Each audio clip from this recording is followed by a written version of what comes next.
Bro bro ஏன்டா என்ன bro 50 ரூபாய்க்கு மீன் ஓட்டிச்சு பங்கு 10,000 கிடைக்குமா? ஏன்டா அந்த தலைவலி வர கிளப்புற? 10,000 ரூபா பங்கு கிடைக்கிறது இப்போ 5 நாள் போட்டு எடுத்திருக்கோம். ஒவ்வொரு நாளைக்கும் 200 லிட்டர் பெட்ரோல்.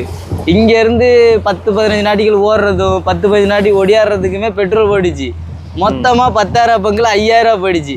இன்னும் 5,000 ரூபா இன்னும் 2-3 நாளில் ஓட்டி அதையும் காலி பண்ணிடுவாங்க. இதுதான் எல்லாரோட நிலைமையும். மொதல் நாள் 50 பாக்ஸ் மீன் பிடிச்ச மட்டும் கணக்கு எடுக்கிறீங்க. மற்ற நாள் 4 நாள் இங்கே கடலுக்கு வந்து காஞ்சி போய் சாயங்காலம் டெய்லி வீட்டுக்கு போகிறோம். அதை யாரும் பார்க்க மாட்டுறாங்க. எல்லாம் மீன் பிடிச்சிட்டோம், அவங்களுக்கு என்ன 10,000 கிடைக்கும் 10,000 கிடைக்குன்னு ஊர் ஃபுல்லாக சொல்லிட்டு இருக்கிறாங்க. எங்களோட நிலைமை எங்களுக்கு தான் தெரியும்.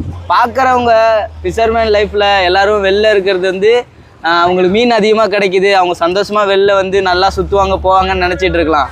ஆனால் எங்களோட லைஃப்பில் வந்து ஒரு நாள் மீன் கிடைக்கும், ஒரு நாள் இந்த மாதிரி காஞ்சி போய் கருவாடாக போய் இங்கே பாருங்க முடிய கூட 10 நாள் வரைக்கும் கருவாடு மாதிரி தான் இருக்கும். எங்களோட நிலமை அப்படி. முடிஞ்ச அளவுக்கு உங்கள் ஃப்ரெண்ட்ஸுக்கெல்லாம் ஷேர் பண்ணுங்கள். இந்த மாதிரி தான் ஃபிஷர்மேன் லைஃப்லாம் இருக்குது. Okay bye.